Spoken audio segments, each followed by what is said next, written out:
ఇప్పుడు ఇందాక మనం మాట్లాడుతున్నప్పుడు అది ఆయన వ్యక్తిగత స్థాయిలో చేశారా, పార్టీ జాతీయ ప్రధాన కార్యదర్శిగా చేశారా?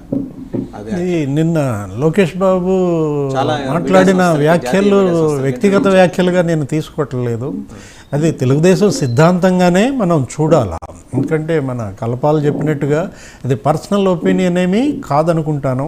అది ఎందుకంటే ఆయన మాట్లాడింది 20 ఏళ్ళుగా. రెడ్డి గారు, మీ దగ్గర ఏదో డిస్టర్బెన్స్ ఉన్నట్టుంది, కాసేపు అన్మ్యూట్లో ఉండండి, అదే మ్యూట్లో ఉండండి, తర్వాత మళ్ళీ మీరు వద్దురు. కానీ 20 ఏళ్ళుగా కొనసాగుతున్న ఓకే. సుజాత గారు, మీరు మ్యూట్లో ఉండండి, మీ దగ్గర డిస్టర్బెన్స్ వస్తుంది.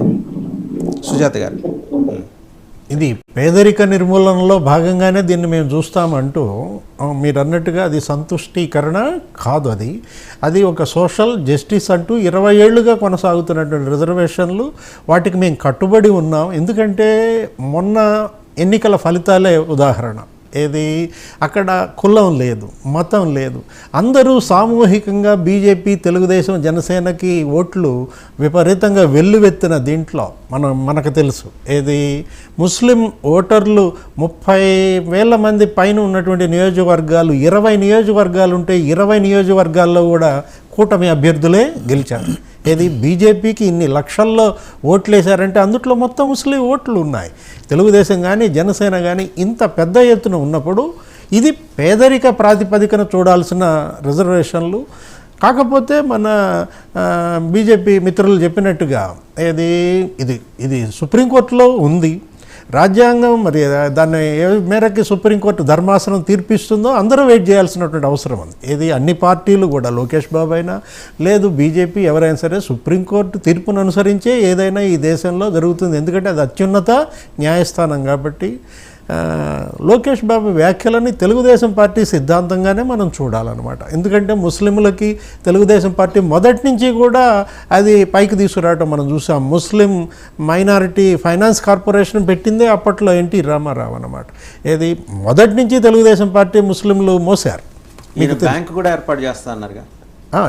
అది ఇచ్చినటువంటి హామీలు ఎంత మేరకు అవి వర్కౌట్ అవుతాయనేది చూడాలి. కాకపోతే పేదరికానికి కులం లేదు, పేదరికానికి మతం లేదు. అది కుల మత రహితంగా పేదరిక నిర్మూలన కోసం సంక్షేమ పథకాలు రావాలి, చర్యలు తీసుకోవాలి. దాన్ని కూడా సుప్రీంకోర్టు ఏమీ కాదన్నదని ఇది అనేక సందర్భాల్లో చంద్రబాబు కూడా చెప్పారు. సమర్థులైనటువంటి లాయర్లు పెడతాం, వాదనలు మీరు సెలెక్ట్ చేసుకోండి, మీకు కావాల్సినటువంటి న్యాయవాదులని, ముస్లిం మత పెద్దలు, మీరు ఎంత ప్రభుత్వ ధనమైనా సరే ఉపయోగించి నేను వాదనలకి, మీ లాయర్లకి నేను ప్రభుత్వ వత్తాసు నేను ఇస్తాను అని ఆయన గతంలో ముఖ్యమంత్రిగా కూడా ముస్లిం పెద్దలు ఆయన కలిసినప్పుడు అనేక సందర్భాల్లో చూసింది మనం మీడియాలో చూసాం.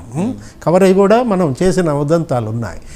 ముస్లింలకు రిజర్వేషన్లని ఇవాళ మత ప్రాతిపదికను చూస్తారా, పేదరిక ప్రాతిపదికను చూస్తారా అనేది అత్యున్నత న్యాయస్థానమే డిసైడ్ చేయాల్సినటువంటి అంశం. దానిలో మిత్రుడు మనకి వెస్ట్ బెంగాల్లో తీర్పును కూడా ఉదాహరించారు. ఈ తీర్పు ప్రాతిపదికనే రేపొద్దున సుప్రీంకోర్టు తీర్పు రాబోతోందా, వీ హ్యావ్ టు వెయిట్ అనమాట. రవికిరణ్ గారు, ఇక పదవుల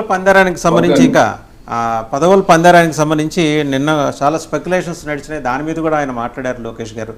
ఎవరి స్పీకర్ పదవి మేము కోరలేదు, కీలకమైన పదవులకు సంబంధించి ఎటువంటి ప్రస్తావన లేదు, రాష్ట్ర ప్రయోజనాలే మాకు ముఖ్యం, అంటే పదవులు తీసుకుంటారా లేదా అనే దాని మీద ఆయన క్లారిటీ ఇవ్వలేదు. వేరాస్ అదర్ వే అరౌండ్ ఏంటంటే కీలకమైన శాఖలు మాత్రం ఎట్టి పరిస్థితుల్లో భాగస్వామ్య పక్షాలకు ఇచ్చేది లేదు. అందులో డిఫెన్స్ ఉంది, ఫైనాన్స్ ఉంది, అలాగే ఫారిన్ అఫైర్స్ ఉంది, ఇటువంటివి మాత్రం ఇచ్చేది లేదు అని స్పష్టం చేశారు. అయితే అందులో రైల్వేస్ లేదు. అదేమన్నా పోనీ తెలుగు రాష్ట్రాల్లో పోనీ మీ పార్టీ ఎంపీలు, గెలిచిన ఎంపీలకు ఏమైనా ఇచ్చే అవకాశం ఉందా? ఇటు పురంధరేశ్వరి గారు గెలిచారు, అటైతే తెలంగాణ నుంచి 8 మంది ఉన్నారు. కిషన్ రెడ్డి గారు సీనియర్ మంత్రి, క్యాబినెట్ మంత్రి, వారితో పాటు మరి ఇంకొక 7, ఇక్కడ ఒక 3, మొత్తం 8, 3, 11 మంది ఉన్నారు. మనకి ఈగాక రాజ్యసభ సభ్యులు డాక్టర్ లక్ష్మణ్ ఉన్నారు. ఏమన్నా ఈసారి అవకాశం దక్కుతుందా? కీలకమైన శాఖలు ఎందుకు ఇవ్వకూడదని నిర్ణయించుకున్నారు? అంటే తెలుగు వాళ్ళని బీలిటిల్ చేయటం కదా ఇది? నిన్న ప్రధానమంత్రి నరేంద్ర మోడీ గారి ప్రసంగంలోనే చాలా స్పష్టంగా చెప్పారు, బ్రేకింగ్ న్యూస్ల ఆధారంగా ప్రభుత్వాలు నడవు, మీరు సెట్ చేసిన ఎజెండా, మీడియా సెట్ చేసిన ఎజెండా ఆధారంగా ప్రభుత్వాలు నడవని చెప్పారు. సో ఎన్డీఏ భాగపక్షాలు కూర్చొని సయోధ్యగా ఏది మంచిదో దేశానికి, రాష్ట్రానికి ఏది మంచిదో అది చేస్తారు. అది చేసేంత వరకు బ్రేకింగ్ న్యూస్ నడుపుకునే వాళ్ళు నడుపుకోండి, మేము మాత్రం ప్రభుత్వ రకంగా నడపం. అయితే ప్రధానమైన అంశం ఈరోజు దాడుల గురించి నారా లోకేష్ గారు కూడా నిన్న ఏదైతే చెప్పినప్పుడు చాలా స్పష్టమైనటువంటి ఎజెండా రాష్ట్ర ప్రజల ముందు పెట్టారు. మాకు సింగిల్ పాయింట్ ఎజెండా అభివృద్ధి, పరిశ్రమలు, యువతకు ఉపాధి, శాంతి భద్రతలు చెప్పారు. నా పాయింట్ ఏంటంటే ఈరోజు దేశంలో లోక్సభ ఎన్నికలతో పాటు 4 రాష్ట్రాల ఎన్నికలు జరిగింది. ఏ రాష్ట్రంలోనూ మనకి జరిగినంత గొడవలు ఓటింగ్ తర్వాత కానీ కౌంటింగ్ తర్వాత కానీ జరగలేదు. 20 సంవత్సరాల పాటు ఒరిస్సా రాష్ట్రాన్ని